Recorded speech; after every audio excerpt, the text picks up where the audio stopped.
Sesaat lagi kita akan menyimak ngobrol bareng. Acara ini dipersembahkan oleh Radio Rasi Afam, Radio Keluarga Anda.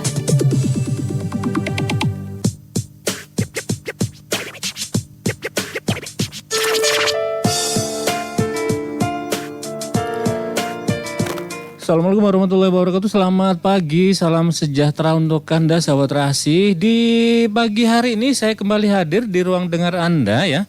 Dan saya nggak sendirian ya, karena di pagi hari ini saya mengajak rekan-rekan dari Yayasan Abhinaya Gantari Mahika dan juga sejumlah narasumber ya. Ada Pak Parminto Budi Utomo selaku Kepala Dinas Sosial, ada juga dengan Mbak Nindita Chandra sebagai orang tua ABK dan juga Mbak Meita Ariska selaku pediatri ya. Dan di pagi hari ini saya akan mengobrolkan atau membicarakan terkait peran dinas sosial dalam penanganan disabilitas di Kabupaten Magetan. Kita sapa dulu para narasumber yang sudah hadir di studio hari ini. Selamat pagi Pak Parminto. Selamat pagi, Assalamualaikum warahmatullahi wabarakatuh. Mas Koco dan teman-teman narasumber lainnya. Iya. Mbak Nindita, Mbak Mei, sehat selalu Mas Koco? Alhamdulillah sehat Pak. Masih puasa Pak ya? Masih basah. Ini cuaca kayak gini memang harus menjaga kesehatan, ini penting banget loh Pak ya. Dan yang pasti jaga puasa juga ini Pak ya. Iya, tetap insya Allah. Karena godaannya besar sih Pak. Kenapa itu? Sering hujan ini biasanya laparnya agak tinggi. Pengennya makan terus ya. Nah itu. Saya juga pengen menyapa dulu Mbak Nindita Chandra selaku orang tua anak berkebutuhan khusus. Selamat pagi Mbak Nindita. Pagi Pak. Alhamdulillah nih sehat semuanya ya. Saya manggilnya Mbak ya Mbak ya? Boleh. Iya. Beliau adalah, ini ketua yayasan Mbak ya? Iya, saat ini saya ketua yayasan dari Yagama Magetan. Iya Gama singkatannya, Yayasan Abhinaya Gantari Gantari Mahika Mahika. gitu ya. Betul. Dan juga ada Mbak Meita Ariska selaku Ya. pediatri. Selamat pagi. Mbak. Oke, selamat pagi. Assalamualaikum semuanya. Waalaikumsalam. Assalamualaikum warahmatullahi wabarakatuh. Saya juga Mbak Nge. Ya, alhamdulillah sehat. Agak batuk sedikit. Beliau adalah salah satu apa ya bisa dibilang itu penyemangat gitu ya. fisioterapi, iya. Fisioterapinya gitu ya. Terapis ya untuk mengupayakan untuk ya ada hidup. Iya, upaya Anak berkebutuhan khusus lebih sebagian dari upaya rehabilitasi teman-teman. Ya, saya akan ke Mbak Nindita dulu deh selaku Ketua Yayasan Abhinaya Gantari Mahika. Saya pengen tahu dulu Mahika, sorry. Saya pengen tahu dong kondisi atau seperti apa sih sebetulnya anak-anak berkebutuhan khusus di Kabupaten Magetan, terutama yang bergabung ya di Yayasan Abhinaya Gantari Mahika. Ya, jadi begini Bapak. Saya manggilnya Mas apa Bapak ya? Om juga boleh. Oke Om. Jadi memang di dalam Yagama ini yang kami bersama itu kebanyakan adalah usia anak-anak ya. Di Kabupaten Magetan itu mereka disabilitasnya hampir lebih dari 50% itu adalah cerebral palsy. Karena memang sengaja saya itu dengan teman-teman kepinginnya banyak merangkulnya ke anak-anak cerebral palsy tuh. Karena kan banyak sekali, anak CP itu kan banyak sekali anak CP itu majemuk ya. Jadi kebutuhannya lebih kompleks daripada anak-anak disabilitas yang lainnya. Jadi memang kami konsentrasi kepada anak cerebral palsy. Tapi walaupun begitu sebenarnya nggak cuma anak cerebral palsy aja yang bersama dengan kami. Tunarungu ada, autis juga banyak, Down syndrome juga ada, banyak sih. Ini sudah berapa lama sih berdiri gitu Yayasan Abhinaya? Sebenarnya kami itu termasuk baru ya, dari 2021 ya Bapak ya kemarin itu. 2021 itu kemarin itu kita event pertama ada Saresehan. Kemudian belum yayasan, tapi Mbak ya. Ya belum, kami masih berbentuk komunitas. Dulu namanya kami itu Special Family Community atau disingkat dengan SFC. Tapi berjalan dengan seiringnya waktu, alhamdulillah di tahun 2023 kemarin di bulan Desember kami sudah legal dan merubah nama menjadi Yayasan Abhinaya Gantari Mahika. Begitu. Tapi di balik berdirinya yayasan ini ada cerita ya suka duka kayaknya ya.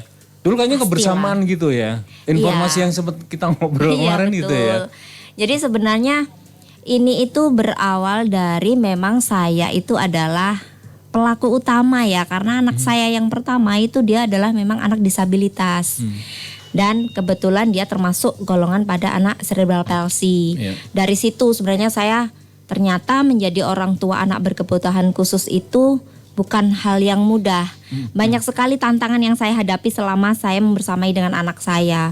Yang pertama bagaimana penerimaannya masyarakat, tetangga kanan kiri, saudara, teman, itu bagaimana penerimaan mereka terhadap keluarga saya. Nah, itu yang membuat saya akhirnya gimana ya? Apakah yang seperti ini hanya saya begitu. Akhirnya dengan berjalannya waktu saya ikut waktu itu sebelum ada komunitas di sini, saya masih ikut komunitasnya Madiun tuh. Special need parent.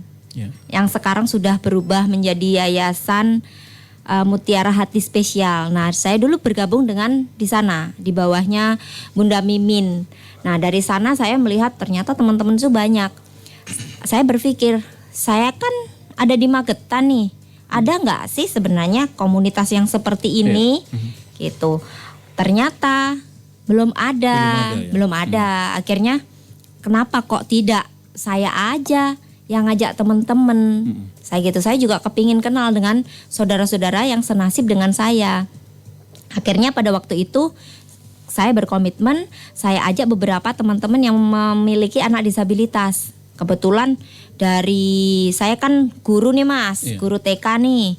Nah kebetulan teman saya guru TK juga ada yang punya anak disabilitas. Saya ajak, ayo kita bentuk komunitas yuk. Kita ajak orang tua. Kita berawal dari yang kenal aja dulu dengan kita. Oke, akhirnya kita tambah-tambah makin banyak alhamdulillah. Dan tanggapannya positif dan mereka pada akhirnya ikut gabung dengan kami itu fine sih gitu. Dan alhamdulillahnya lagi Pak Kadinsos ini care sekali dengan kami, itu yang bikin akhirnya makin hari tuh makin ingin berjuang aja gitu. Berjuang untuk diri sendiri dan juga saudara-saudara begitu. Mbak, kalau artinya kalau yang paling dibutuhkan atau kebutuhan dasar sendiri ya dari anak-anak berkebutuhan khususnya apa sebetulnya? Kalau kebutuhan dasar untuk anak-anak disabilitas itu sebenarnya menurut saya itu adalah dukungan keluarga, itu nomor 1. Dukungan keluarga. Kalau dari keluarganya sendiri tidak menerima mereka, mau bagaimana anak-anak kita? Maksudnya begini, terkadang ada sih Mas ya, yang di dalam komunitas saya itu ada beberapa orang itu banyak sekali cerita yang saya dapat. Di antaranya salah satu ada yang single parent. Kenapa sih kok single parent? Saya kan kadang usil ya, kepingin ngerti.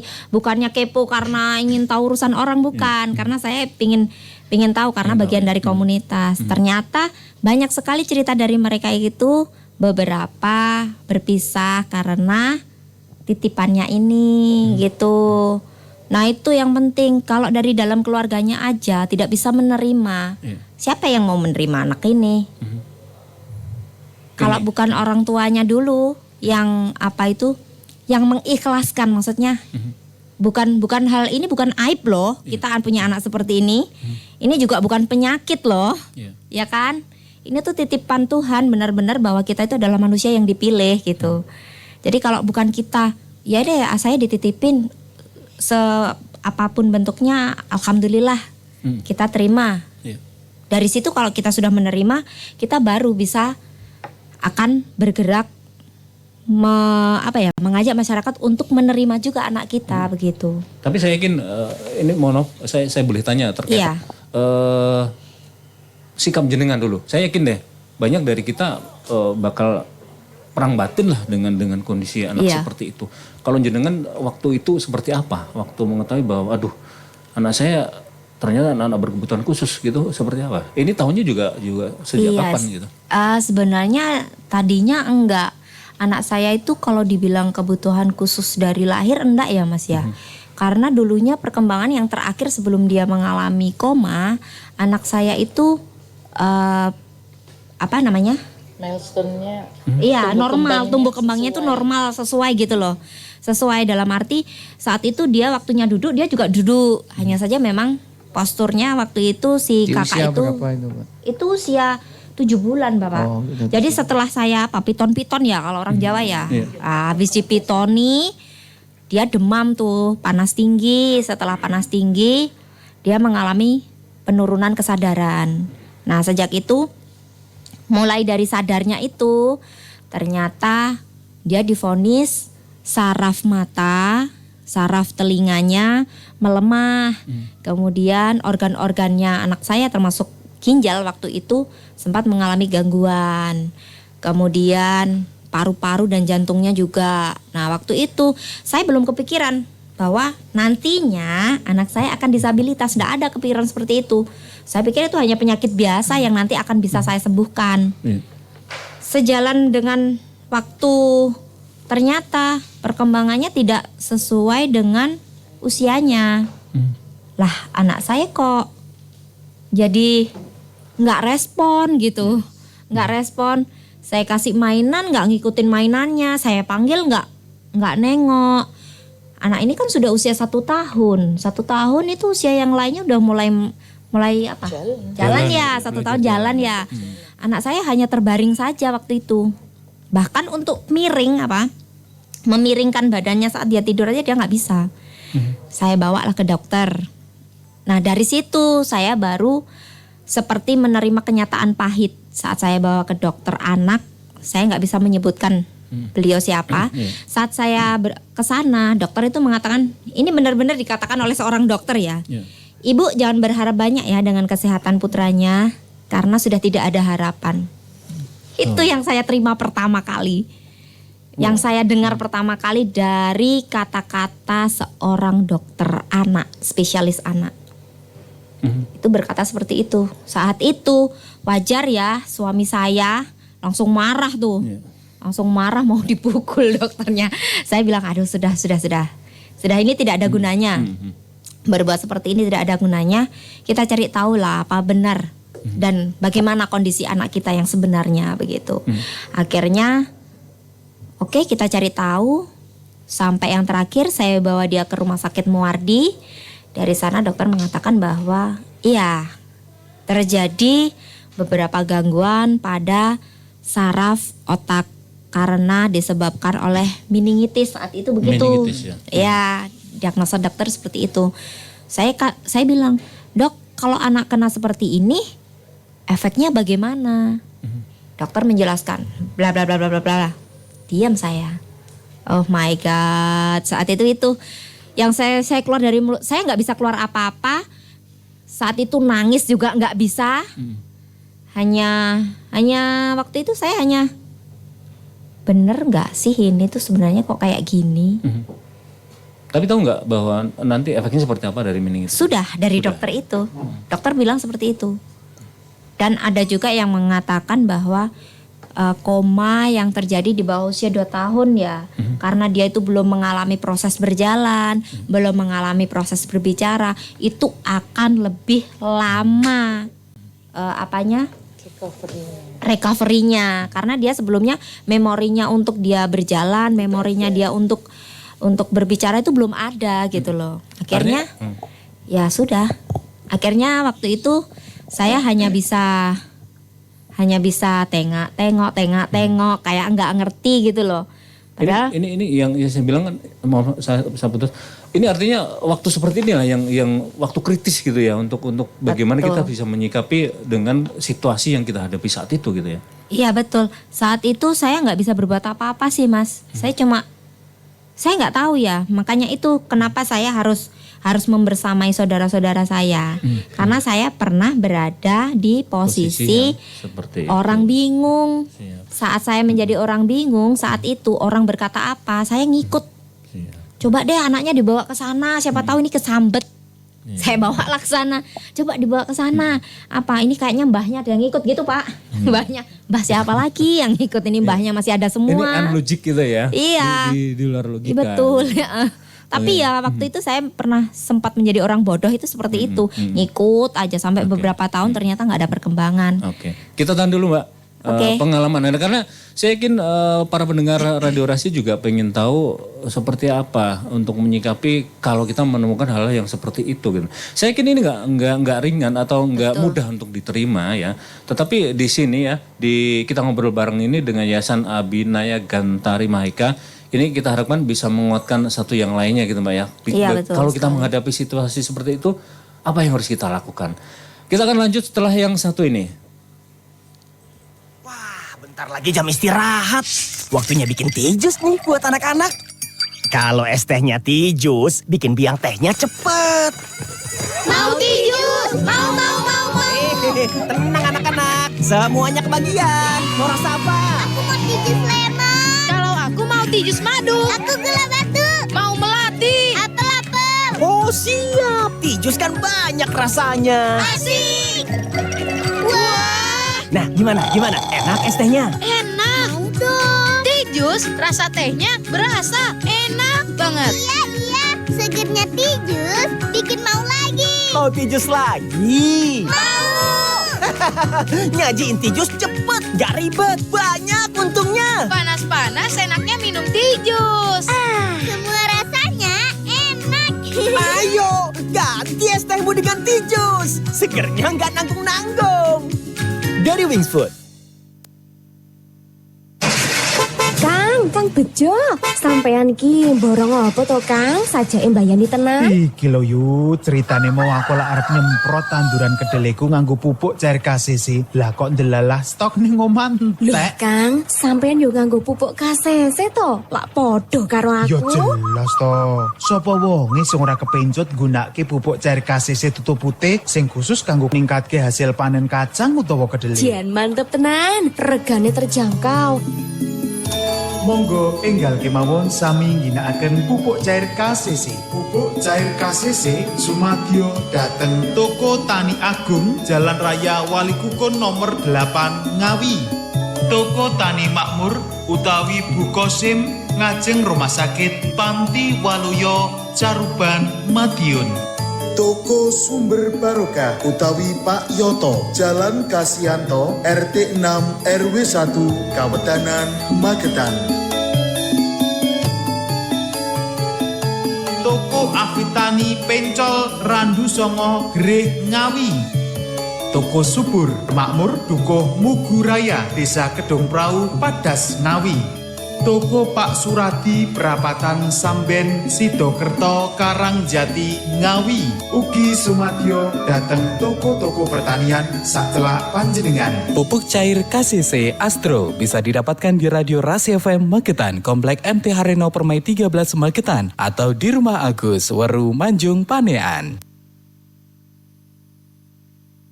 Rumah sudah jadi, tapi bingung mau cari granit dan keramik yang berkualitas. Lah, ngopo bingung? Ayo, tak antar ke Depo Bangunan Gria Keramik Sariguna 2 Cepoko. Di sana pusat keramik, granit, juga sanitari terbaik di Magetan dan juga banyak promo dan diskon. Wah, pasti berkualitas dong. Ya pastilah. Tunggu apa lagi? Urusan keramik, granit, sanitari percayakan pada Depo Bangunan Gria Keramik Sariguna 2 Cepoko. Kualitas dijamin terbaik dan juga banyak promo dan diskon di setiap pembelian.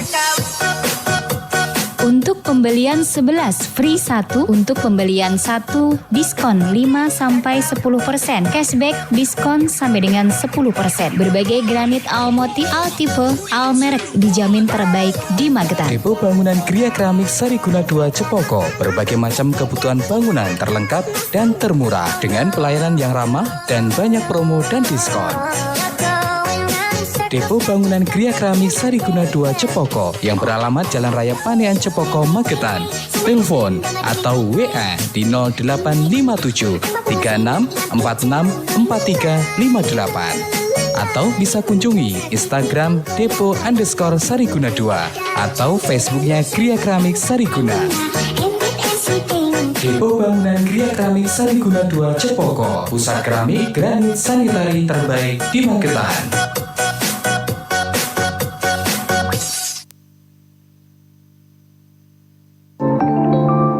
Selamat siang Mas, ada yang bisa saya bantu? Mau beli apa?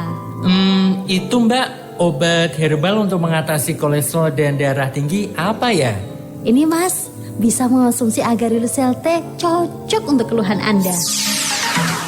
Agarilus T, formula penyempurna dari produk Agarilus Series untuk memelihara daya tahan tubuh sekaligus membantu mengobati berbagai macam penyakit kronis. Kandungan mikroba positif dalam sel T serta formula dari kayu manis, sarang semut, ekstra kulit manggis, serta kelapa sangat bermanfaat untuk kesehatan tubuh kita.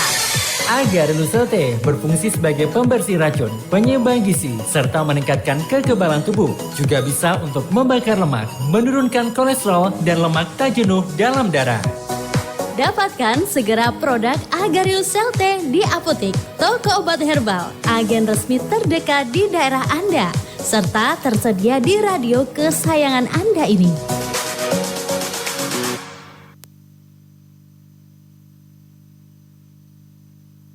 Eits, jangan lupa nonton dan dengerin Radio Rasi FM Magetan di aplikasi Express Radio dan juga di rasifm.id. Rasi, radio inspiratif dan informatif.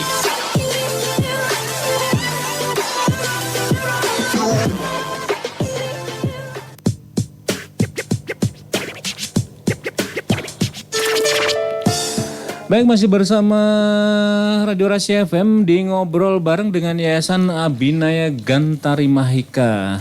Jadi saya sebelum lanjut dengan teman-teman yang ada di sini, buat Anda yang pengen bergabung bersama kita ya, untuk mungkin sharing pengalaman atau mungkin ada pengalaman atau mungkin Anda mengalami hal yang sama dan belum tahu harus seperti apa gitu terkait bagaimana sih kita jika berhadapan dengan anak berkebutuhan khusus. Anda bisa bergabung di 0351 896137 atau di nomor WA kita di 081130209906 ya.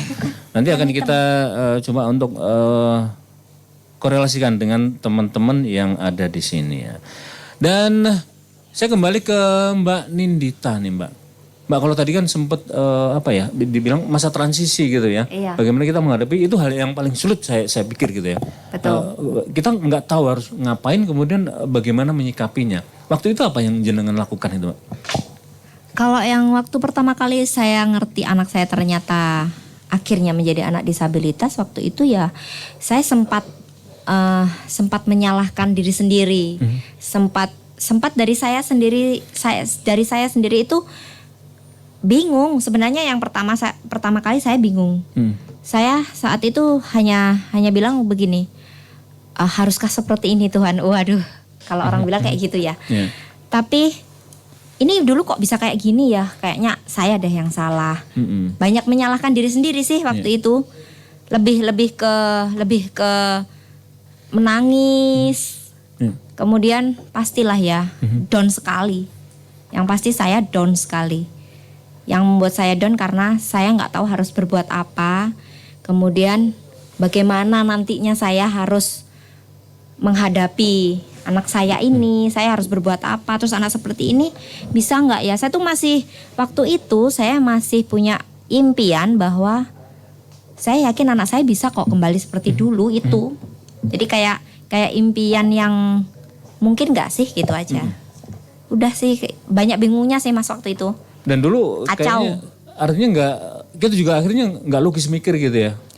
Betul. Dari medis kemudian kita ke yang non medis gitu ya. Iya betul. Sempat seperti itu. Jadi sempat ibarat kata saya itu berjalan di dalam hutan yang sangat gelap dan saya tidak ada guide untuk keluar dari hutan itu. Karena waktu itu saya hanya mengira-ngira, oh mungkin kayaknya saya bisa deh keluar dari hutan ini kalau saya lewat sana. Ternyata saya salah. Coba deh kita kembali lagi, kita lewat sana. Ternyata saya lewat sana juga salah lagi. Seperti itu. Titik baliknya akhirnya di mana? Titik baliknya di saat semuanya sudah habis. Di saat semuanya sudah habis dan saat itu saya sudah ibaratnya begini Mas. Waktu itu kan saya sempat saya itu konsentrasinya, saya nggak konsentrasi ke banyak orang. Saat itu saya hanya konsentrasi bahwa bagaimana anak saya bisa sembuh, bagaimana saya bisa mengobati, memberikan pengobatan yang terbaik untuk anak saya. Apa yang saya punya itu yang saya usahakan. Kemudian setelah semuanya, akhirnya saya berada di dalam masalah keuangan. Masalah keuangan kan pasti, karena sudah banyak sekali yang saya keluarkan waktu itu. Dan waktu itu di titik terakhir itu saya sudah tidak punya, atau ibarat bukan tidak punya ya, tapi sudah mau berusaha lagi, itu sudah menggeh-menggeh lah. Tapi dari perjalanan itu ya, akhirnya dari logik kemudian analogik, ini apa yang akhirnya membuka mata Anda bahwa oh ini harus dihadapi dengan nyata gitu? Iya. Ya di titik itu saat saya habis semuanya itu, saya akhirnya komunikasi dengan suami. Saya bilang, gimana kalau kita kembali ke medis dan kita cari tahu sebenarnya apa yang harus kita lakukan. Itu. Artinya kita harus tahu bahwa ini penyakitnya apa? Iya, betul. Terus upaya untuk mengobatinya seperti apa gitu. Betul. Siap. Nah, dari situ akhirnya saya kembali ke medis. Saya yang kedua, saya banyak belajar dari artikel, kemudian saya banyak belajar dari bertanya, kemudian bergaul dengan orang-orang yang paham dengan dunia anak yang seperti ini. Waktu itu pertama kali saya dulu waktu terapi, oh ternyata dia membutuhkan fisioterapi kan. Waktu itu di Magetan masih jarang ya. Masih jarang. Pertama kali saya tahu kliniknya Mbak Meta tuh, Samudra Harapan. Saya bawa ke sana, saya banyak konsultasi dengan beliau. Mbak Met itu kayak, iya Mam, memang kayak gini, masih ada kejang enggak? Kejang, saya nggak pernah mengalami anak saya kejang. Karena memang Fahril itu kejang pertama kali, dia pertama dan terakhir kali yaitu sebelum dia koma itu. Setelahnya dia koma dia nggak pernah kejang. Makanya saya sedikit bingung ya, karena kasusnya si kakak itu berbeda dengan anak-anak yang lainnya. Meskipun mungkin sama-sama CP cuman beda. Kasus gitu ya. Penyebabnya beda karena eksternal ya kalau. Iya, kalau Fahril kan jatuhnya setelah lahir dia terinfeksi meningitis itu kan Pak. Jadinya dari awal dia milestone-nya oke, tumbuh kembangnya enggak masalah. Cuma terganggu kan setelah dia hidup di dunia, istilahnya seperti itu. Sedangkan ada juga anak CP yang terkenanya itu sejak dari kandungan. Ternyata ibunya ada kena virus dan kayak toksoplasma, rubella itu kan yang terkena ibunya. Tapi ibunya enggak tahu, soalnya memang untuk TOR sendiri itu ke ibu itu enggak ada gejala yang terlihat sama sekali Pak. Tahu-tahu pas lahir anaknya udah ada gejala seperti itu. Mbak Meta, untuk kita agar tahu lebih awal gitu ya, apa yang mungkin anak kita nanti itu untuk mengantisipasi dan kita bisa mengambil tindakan lebih cepat, apa yang harus dilakukan oleh seorang ibu terhadap bayinya? Sebenarnya untuk kita orang tua yang kita aware itu waktu kelahiran atau kalau misal saat hamil bolehlah 1 kali atau 2 kali. Jangan hanya ke SPOG yang umum, tapi kita ke veto maternal. Veto maternal? Iya, paling enggak kalau ke veto maternal itu misal seperti tanda-tanda Down syndrome, terus kemudian ada kelainan CTEV. CTEV itu yang kakinya amit, nyun sewu kalau kita bilangnya pengkor ya. Nah itu bisa terdeteksi. Nah kan hal-hal seperti itu orang tua bisa menyiapkan mental. Dari saat kandungan kita nanti waktu lahir anak ini harus gimana. Nah itu kan bisa lebih disiapkan lagi, jadi enggak kaget.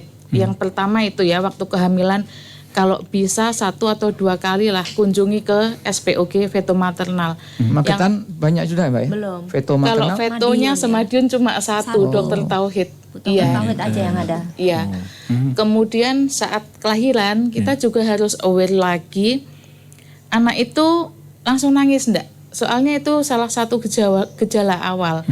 3-6 detik otak enggak tersuplai oksigen itu udah banyak yang terputus istilahnya. Nah, nomornya besar ya itu ya? Iya. 6 detik ya?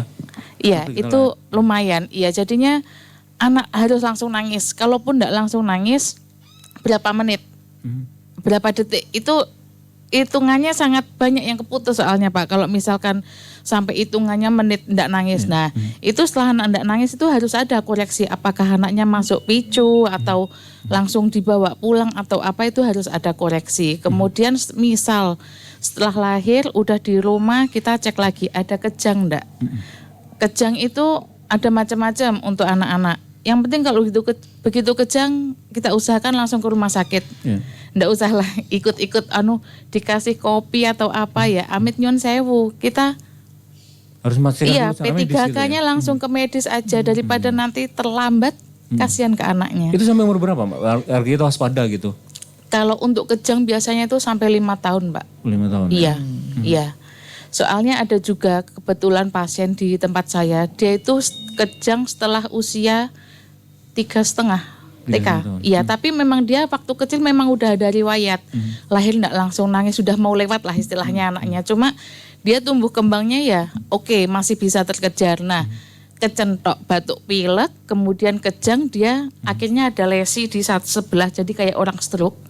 Tapi ini masih anak-anak. Ya itu maksudnya juga CP, ternyata ya itu. Dari dia sisa kejangnya yang kemarin itu kebawa lagi. Iya. Artinya kita harus waspada sampai umur 5 tahun ya? Iya, kita waspadanya sampai seusia 5 tahunan untuk kejang itu. Itu kejang itu karena virus atau apa? Kalau yang pasien saya yang ada yang beberapa anak CP yang kejang itu bisa dari virus, bisa dari yang kena meningitis, encephalitis, bakteri kayak gitu yang ke otak bisa Pak. Jadi outputnya ke sana. Siap. Iya. Artinya kalau ini apa ya bisa dibilang pengaruhnya apa sih kalau kita cepat tahu, kemudian apa pengaruhnya kalau kita agak lambat tahu gitu? Ya, semakin kita tahu, semakin cepat ya? Iya, semakin cepat. Jadi kayak golden periodnya kita masih bisa nyamper, bisa masih mengejar. Jadi biar kedepannya itu misalkan ada gangguan atau ada disabilitas, itu disabilitasnya itu enggak parah. Kan itu nanti ada kayak derajatnya gitu loh Pak. Jadi kayak anak CP itu kan nanti ada beberapa kualifikasi. Ini hitungannya dia kerusakannya nanti di tingkatnya apa kan di otak banyak bagian kan. Jadi semakin cepat kita tangani, harapannya ya kedepannya itu anaknya bisa meminimalkan disabilitas yang akhirnya nempel ke anak itu, gitu Pak. Artinya semakin cepat diketahui, untuk penanganannya juga akan lebih mudah ya. Iya. Dan itu mohon maaf, kalau CP sendiri bisa sembuh total nggak sih? Kalau sembuh total itu nggak bisa Pak, itu pasti ada gejala sisanya. Iya, soalnya kan yang diserang langsung saraf pusat ya. Betul. Iya begitu. Jadi misalkan endingnya dia bisa terjun di masyarakat itu biasanya tetap ada sisa lah sedikit itu pasti tetap ada. Terlihat beda dengan anak reguler itu tetap beda. Entah itu nanti jalannya atau entah bicara ya, pun juga ada bicara yang kadang beda. Artikulasinya kurang jelas kayak gitu tetap ada Pak. Artinya ini kita harus mempersiapkan diri kalau hati sebesar mungkin untuk menerima keadaan hal tersebut gitu ya. Iya. Tapi jangan diungkap sekarang dulu. Nanti setelah saya akan lanjut berikutnya. Tapi buat Anda semuanya yang penasaran mungkin harus seperti apa sih, lagi-lagi ini penting banget untuk Anda gitu ya. Untuk mengetahui ya lebih dini kondisi anak jenengan kalau mungkin bisa berpotensi untuk terkena CP dan sebagainya. Kemudian seperti apa Anda harus menyikapinya dan kalau memang kita sudah divonis bahwa anak kita adalah penderita CP, kita harus seperti apa ya. Nanti akan kita lanjutkan. Yang pasti buat Anda yang pengen bergabung bisa di 0351 896 137 maupun di nomor WA kita di 081130200906. Saya akan kembali setelah yang satu ini.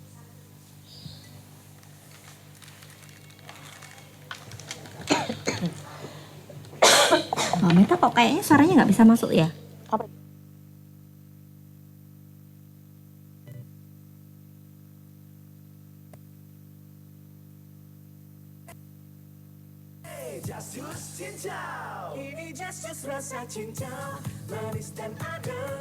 Rasa cincaunya lembut banget. Just Juice cincau bikin segar, juga bikin seru. Oh, ini rasa baru Just Juice cincau. Just Juice cincau, ini Just Juice rasa cincau. Cincaunya adem, cincaunya segar, manis rasanya. Ini Just Juice makin seru, makin asik terus. Ini rasa baru, ademnya bikin Just Juice cincau. Rasa cincaunya full segar, manis adem terasa lembut banget. Gokil segernya, ademnya bikin seru. Asik kapanpun minumnya Just Juice cincau. Ini Just Juice rasa cincau, ini Just Juice rasa cincau. Gokil segernya, manis dan adem. Ini Just Juice rasa cincau, ini Just Juice rasa cincau. Gokil segernya, adem bikin seru. Oh semua suka Just Juice. Eits, jangan lupa nonton dan dengerin Radio Rasi FM Magetan di aplikasi Express Radio dan juga di rasifm.com. Rasi, radio inspiratif dan informatif.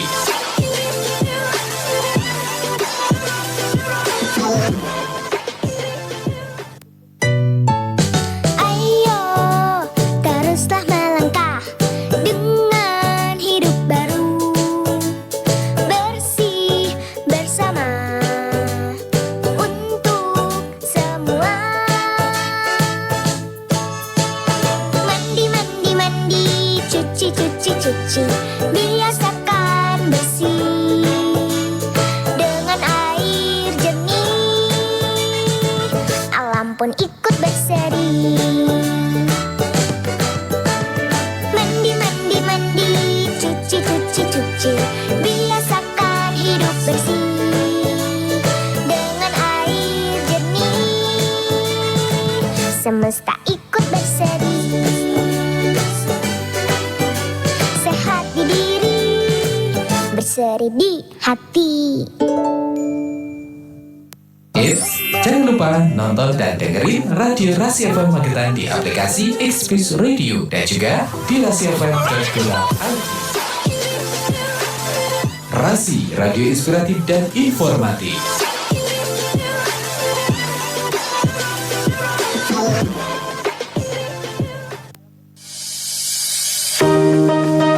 Indahnya Ramadan, bulan puasa sudah datang. Mari kita perbanyak ibadah selama bulan Ramadan. Untuk menyemarakan bulan suci Ramadan, Radio Rasi mengadakan Tartil Al-Quran. Bismillahirrahmanirrahim.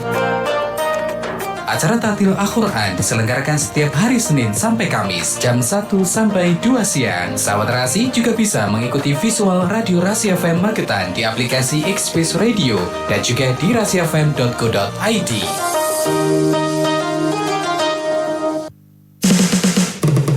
Inilah radio visual pertama di Magetan, Radio Rasi FM Magetan.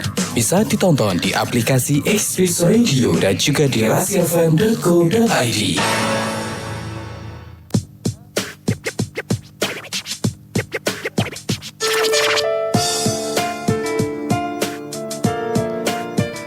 Baik sahabat Rasi, kita masih bersama dengan narasumber kita di acara ngobrol bareng ya. Yang pasti saya yakin di obrolan kita kali ini banyak sekali yang harus kita ketahui ya, dan yang pasti beberapa tadi sudah disampaikan oleh para narasumber, pentingnya untuk mengantisipasi dari awal ya. Seperti apa sih kita membahas cerebral palsy.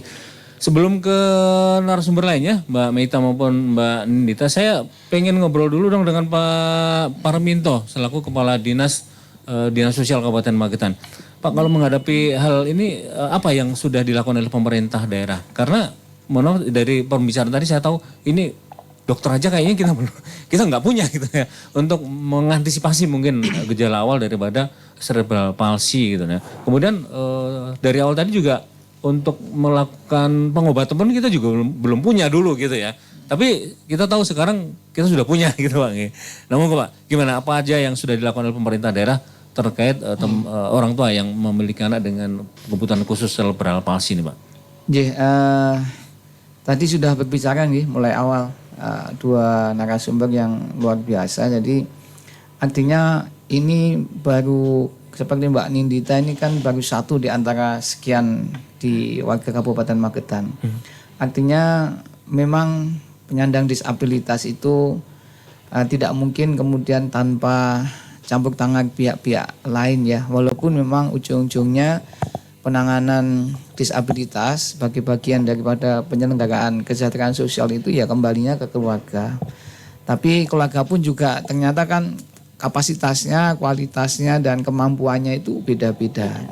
Ini kalau sekelas Mbak Nindita ini ya keluarga yang care dan dalam tanda kutip ya mampu gitu ya. Tapi ketika kita lihat di bawah ternyata ya tidak sedikit ya Mbak Nindita yang ternyata sampai tidak ada daya lah sama sekali. Nah ini yang kemudian kita pemerintah juga ya harus hadir gitu Makanya apa-apa yang sudah dilakukan oleh Pak Bupati ya, melalui kami khususnya yang memang langsung terkait dengan urusan penyandang disabilitas ini, yang pertama ya akhir-akhir ini kita bisa menyampaikan ya walaupun belum optimal dan maksimal, tetapi upaya-upaya itu sudah mulai mengalir ya, berjalan, dan mudah-mudahan akan tetap terus semakin menjadi lebih baik.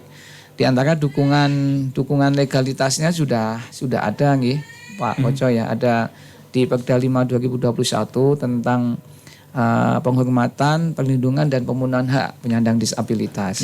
Dan penyandang disabilitas ini memang kalau kita katakan yang paling tidak bisa apa-apa ya CP ya CP. Karena ya walaupun memang penyandang disabilitas kan banyak ya, ada fisik, ada mental, ada sensori dan lain sebagainya. Itu semuanya termasuk. Kalau di Magetan aja total ada di angka 3.503 kurang lebih itu. 3.500 sekian gitu. Anak sampai dewasa ya Pak? Iya. Nah, itu termasuk ya salah satunya yang ODGJ itu Pak. Nah, sedangkan yang tadi kaitannya dengan khusus yang kita bahas di pagi hari ini CP gitu nggih. Upaya-upaya yang sudah kami lakukan di pemerintah, memang kami akan sangat terbantu dengan adanya teman-teman yang sudah mengkomunikasikan dengan pemerintah seperti Yayasan Yagama. Saya masih sudah sekian kali mendengar tapi masih agak belum hafal Pak. belum familiar. Bapak soalnya kenalnya SFC. Iya. Kenalnya SFC. Karena sudah sering dengan SFC ya. Dan termasuk juga yang lainnya. Makanya ini kami sangat terbantu gitu Mas Koco. Nggih. Satu, kami legalitasnya normal itu sudah ada Perda, dan kami akan tindak lanjuti mungkin dengan peraturan bupatinya ya, supaya lebih teknis gitu. Kemudian upaya-upaya yang lebih serius yang kita upayakan ya termasuk bersama dengan teman-teman Mbak Dita CS ini, kami akan membangun ya semacam sebuah tempat yang di situ mudah-mudahan nanti menjadi salah satu senternya untuk upaya-upaya intervensi penyandang disabilitas, termasuk salah satunya penyandang disabilitas CP. Ya, dan memang hal ini juga dapat dukungan penuh Mbak Nin dari Bapak PJ Bupati. Gitu. Alhamdulillah. Ya. Artinya saat ini kita sudah punya ya untuk mungkin tempat terapi atau apa gitu Pak? Iya. Sudah. Rumah terapis, alhamdulillah kita launching 2023 November 2023. Ya, kita juga sudah jalan nggih, Mbak Dita. Sudah. Alhamdulillah. Sekian hari, 3 hari kalau nggak salah dalam satu pekan. Kemudian insya Allah nanti di 2024 ini berlanjut nanti 2025 upaya-upaya pemenuhan SDM-nya, kemudian ya sarprasnya akan coba kita tingkatkan terus. Dan saya merasa dan teman-teman dari komunitas dari yayasan juga merasa ini akan sangat berpengaruh ya Mbak Dita, karena memang Mbak Mei mungkin ya upaya yang bisa dilakukan memang itu ya, untuk teman-teman penyandang disabilitas khususnya CP ini. Dan cuma ini Mas Koco yang menjadi pemikiran kami juga kemarin pada saat melakukan forum komunikasi dengan masyarakat terkait dengan tema penyandang disabilitas ini, ada beberapa penyandang disabilitas yang jauh dari aksesnya rumah terapis ya, ini yang perlu upaya-upaya penjangkauan. Nah, ini kami juga akan berusaha karena misalkan ada penyandang CP yang rumahnya Lembeyan ya, sedangkan terapisnya rumah terapinya kan ada di Magetan. Nah, ini kami akan berupaya untuk melakukan penjangkauan di Indoyo ini Pak ya. Ya, di Indoyo.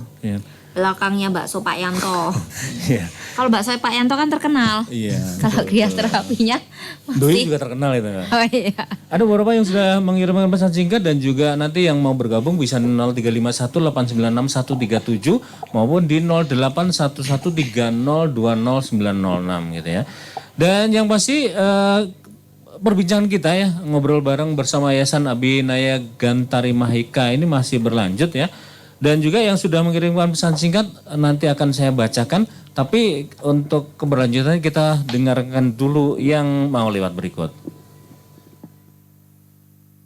Jam 11 loh. Iya ta? Weh, berarti waya nyetel rasi pemilu no. Iya no, biar rasa informasi seputar pemilu 2024. Emang jam 11 tok toh? Ya ora no, rasi pemilu iku setiap jam 11 karo jam 3 sore. Sak bendino. Ya wis, ndang disetel nae. Sahabat Rasi, mau info up to date dan aktual seputar pemilu 2024? Radio Rasi akan membagikan update informasi seputar pemilu 2024 setiap hari di jam 11 dan 15 waktu Indonesia Barat. Tentunya di Radio Rasi di frekuensi 90,6 FM, serta tayangan visualnya di Express Radio. Ingat Rasi, ingat pemilu. Rasi pemilu, jangan golput ya.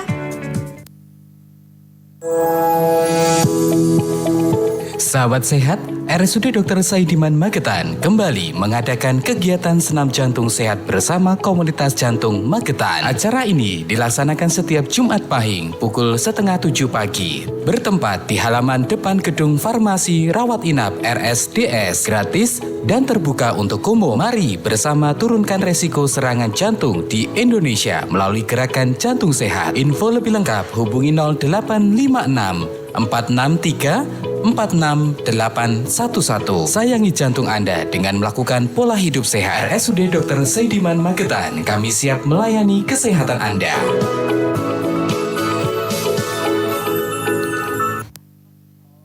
Dit, ajarin dance cover yang kemarin dong. Males Beb. Ayo dong, jangan pelit-pelit. Siapa yang pelit? Orang lagi dapet. Aduh, jangan baper dong, Say. Mau gue kasih tau rahasia anti baper pas dapet nggak? Apaan emang? Tara, ini dia Hers Protect Cinnamon Roll. Temen kawaii, dijamin anti baper AM 2 PM. Dengan easy open makin praktis. Panjangnya pas, lebih tipis dan nyaman. Pinhole areanya menyerap lebih banyak dan ekstra cepat. Smart Lock mengunci cairan, pinggirannya lembut. So fluffy. Anti baper seharian bareng Cheese. Cinnamoro, main di trampolin yuk. Aku ganti Hers Protect dulu ya. Let's go. Loh, langsung akrab aja. Gue gak diajak nih. Yuk Beb. Hers Protect Cinnamon Roll Day and Night. Ada ekstra isi loh. Stay comfy, stay happy. Eits, jangan lupa nonton dan dengerin Radio Rasi FM Magetan di aplikasi Express Radio dan juga di rasiafm.com. Rasi, radio inspiratif dan informatif.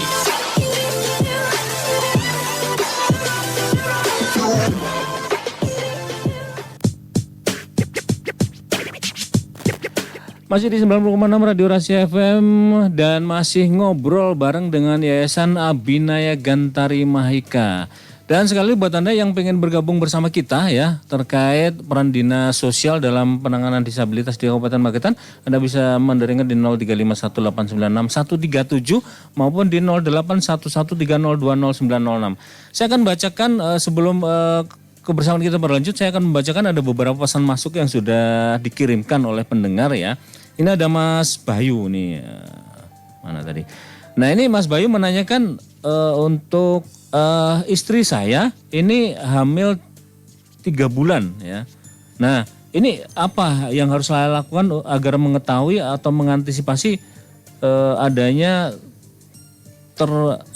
terdeteksi CP? Oke, kemudian saya baca sekalian ya. Kemudian ada juga Mas Yetno, untuk bisa mendapatkan atau mengakses ya,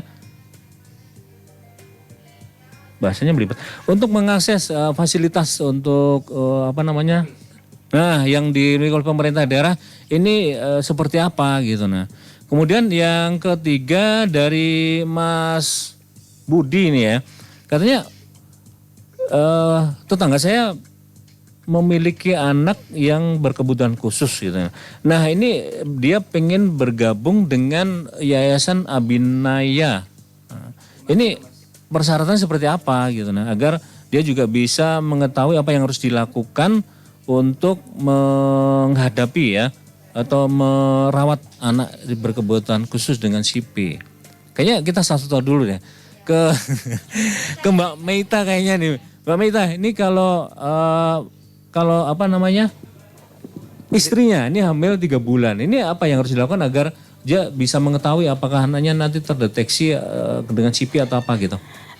Ya, untuk pemeriksaannya tetap pemeriksaan rutin. Boleh kalau mau misal di bidan juga enggak apa-apa, tapi diupayakan 1 atau 2 kali ke dokter veto. Ya.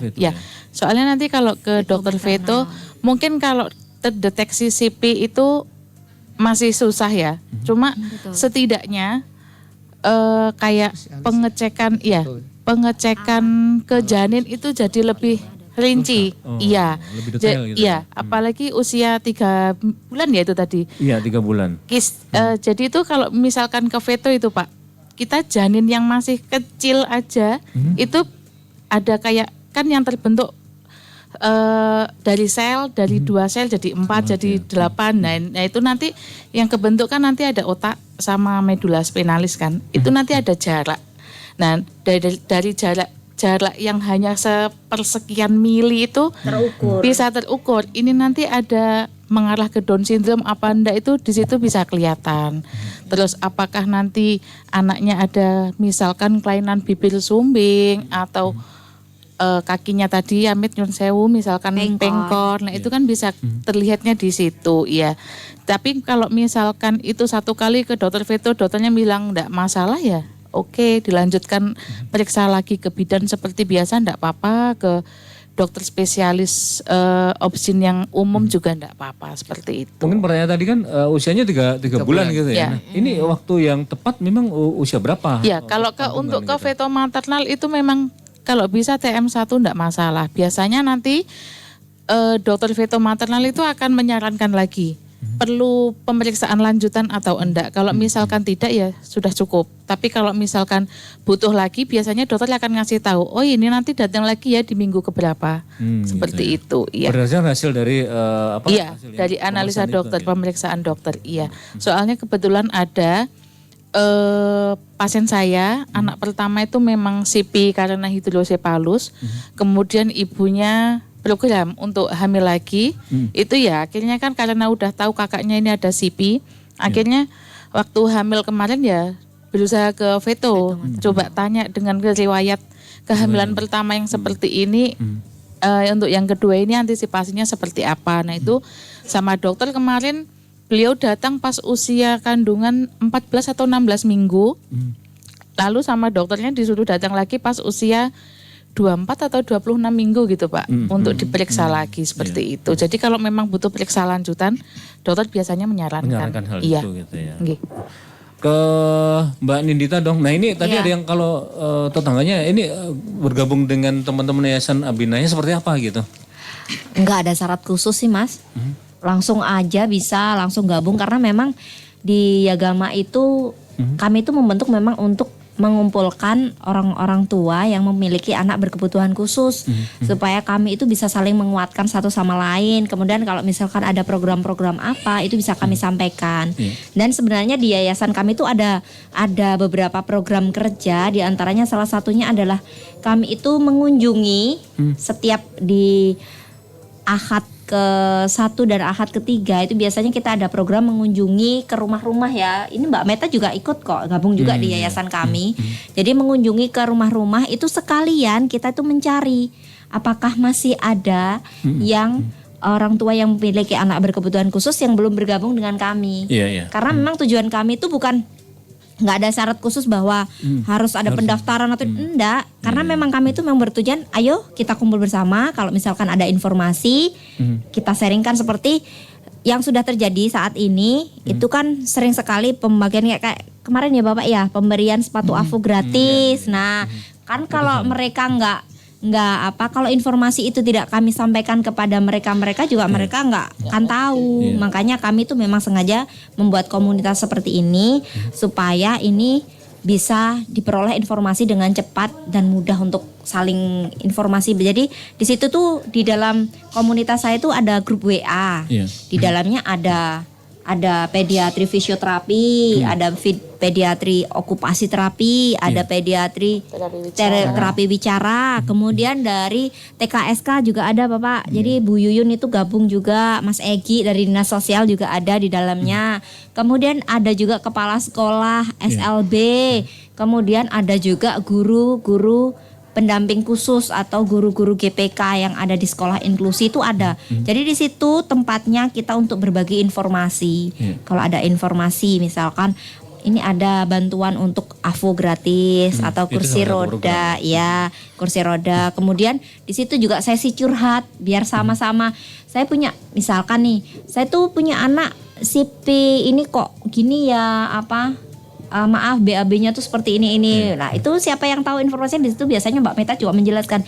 Iya memang kendalanya anak ini tuh begini-begini. Jadi informasi banyak didapat dari situ. Dari artinya kalau bergabung dengan Yayasan Abinaya Gantari Mahika itu kita akan banyak lebih tahu gitu. Betul. Meskipun mungkin mohon maaf ya kemungkinan terburuk adalah anak kita nggak bisa hidup secara normal. Tetapi kita tahu apa yang harus kita lakukan menghadapi hal tersebut. Ini yang dipentingkan gitu ya. Iya. Jadi sebenarnya begini, Mas, kalau anak cerebral palsy itu kan tingkat kemandiriannya berbeda tuh. Ada yang sudah divonis bahwa seumur hidupnya dia akan tergantung kehidupannya dengan orang lain. Berarti kalau sudah seperti itu, kita tidak bisa berbuat banyak. Hanya saja mungkin ada sedikit, paling tidak kita membantu. Dengan kemarin itu ya yang kita usulkan ya Bapak ya untuk rumah terapi gratis itu karena apa? Untuk membantu. Terkadang orang tua sudah dinyatakan seperti ini udah kayaknya nggak ada harapan gitu ya. Jangan seperti itu. Tetap diterapi. Karena apa? Semakin tidak diterapi dia akan semakin kaku ya Mbak Meta ya. Jadi memang itu dibutuhkan sekali informasi seperti itu. Kalau mereka tidak banyak saling ngobrol, tidak banyak saling berbagi pengalaman, bisa jadi hal-hal sekecil itu tidak diketahui. Akhirnya kalau sudah terlalu kaku anaknya, itu juga gimana ya? Kalau semakin susah. Semakin susah. Tapi yang pasti kalau Anda bergabung dengan Yayasan Abinaya Gantari Mahika akan banyak ya informasi dan pengetahuan yang bisa Anda dapatkan terkait cerebral palsy gitu ya. Iya. Oke. Saya ke pertanyaan yang terakhir Mbak, tadi ada yang menanyakan bagaimana untuk mengakses layanan pemerintah terkait anak-anak dengan cerebral palsy ini Pak? Ini bukannya jam berapa mungkin gitu ya? Terus seperti apa? Apakah saya harus daftar atau apa gitu untuk mengaksesnya? Mungkin seperti itu. Untuk Mas Yitno tadi ya menanyakan kalau salah. Mas Yitno ya. Ya untuk makanya ini juga perlu bersama dengan Yayasan Iagama ya. Karena Iagama ini yang memang kepanjangan tangan dan sangat membantu dari dinas. Termasuk juga pelayanan rumah terapi, kami bekerjasama dengan Iagama. Termasuk di situ untuk membantu adminnya, kemudian jadwal menjaganya, dan sebenarnya juga teman-teman dari Iagama. Menjadwal terapinya juga tuh. Iya, karena memang sementara ini yang sudah kita laksanakan memang datanya juga dari Iagama. Iya. Gitu ya. Monggo kalau memang bisa mengakses waktu-waktu, misalkan dari wakil keluarga dulu kalau pengen memantau dulu silahkan. Kita buka jam 3 kali setiap pekan ya, Selasa, Rabu sama Kamis. Mulai jam 8. Ya, sementara ini memang kita sudah menjadwal termasuk ada semacam member dulu ya. Iya, betul. Oh, ini yang harus diketahui oleh masyarakat mungkin ya. Iya. Tetapi untuk lebih dekatnya moga aja nanti bisa datang di rumah terapi di Doyo, di belakangnya baksonya Pak Yanto. Promosi Pak Yanto. Walaupun mungkin tidak di hari itu, kalau pengen mengetahui informasinya silahkan bisa datang, di situ juga ada yang jaga untuk rumah terapinya atau langsung ke dinas sosial. Dinas sosial gitu. Sebelah utara Pasar Sayur gitu ya. Utara Pasar Sayur Atau mungkin bisa ada dibuka aja di Facebooknya dinas sosial, nanti bisa tanya-tanya di situ. Siap, ya. Baik, terima kasih untuk Pak Parminto ya, Mbak Nindita dan juga Mbak Meita. Semuanya berperan sih ya, dan saya yakin memang berat ya kalau kita memiliki anak berkebutuhan khusus, tetapi kalau dengan kebersamaan itu kita bisa saling meringankan. Betul. Ayo kita lakukan itu. Jadi, dan mereka tidak sendirian Mas. Ya ini. Iya. Tapi yang pasti buat Anda pembicaraan kita nggak akan berakhir, akan kita lanjut hari Sabtu depan Mbak ya. Iya. Jam 9 nanti dengan ya. tema yang berbeda Dengan tentunya. tema yang berbeda. Tapi masih terkait disabilitas gitu Iya. ya. Baik, terima kasih sekali untuk semua narasumber. Yang pasti buat Anda semuanya semoga di dalam perbincangan ini Anda bisa memetik hikmah dan juga makna yang bisa Anda dapatkan dari pengetahuan terkait disabilitas dan anak-anak berkebutuhan khusus. Kita ketemu lagi minggu hari Sabtu depan Mbak ya. Sabtu depan. Oh ya Mas Koco, ada satu sih yang pengen saya sampaikan kepada seluruh warga Magetan, bahwa jangan katakan bahwa pemerintah itu terkadang tidak peduli. Bukan tidak peduli, tetapi pemerintah itu tidak akan tahu kalau kita tidak memberitahu. Makanya adanya Yagama ini, betul sekali apa yang dikatakan oleh Pak Kadinsos, bahwa kami itu adalah salah satu penyampai atau tangan dari Dinas Sosial dan juga ke masyarakat, bahwa apa sih yang dibutuhkan untuk keluarga dari anak-anak disabilitas yang nantinya akan kami sampaikan kepada Dinas Sosial, begitu. Dan Rasi juga akan mendukung untuk menyampaikan. Oh siap, Iya, terima kasih. Jadi pemerintah ini tidak bisa sendirian. Betul, jadi harus saling kolaborasi ya Pak ya. Kalau bisa meringankan kenapa tidak gitu. Iya. Ini Mas Koco saya tunggu juga harus bergabung untuk penanganan. Insya Allah nanti Pak, terima kasih. Sekali lagi semuanya terima kasih. Kita tutup perbincangan kita di pagi hari ini. Assalamualaikum warahmatullahi wabarakatuh. Waalaikumsalam warahmatullahi wabarakatuh.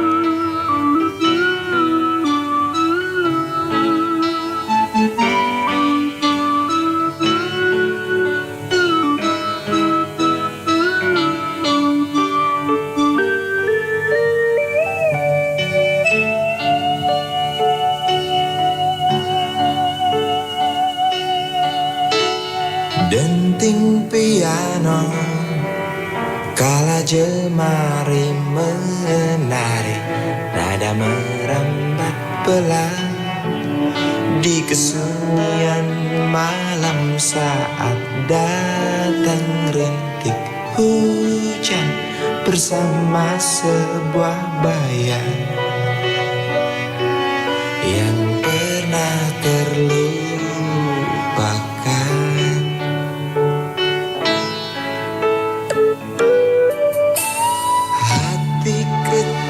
Berbisik untuk kembali padanya, 1000 kata menggoda, 1000 sesal di depan mata, seperti menjelma waktu aku tertawa kala memberimu dosa.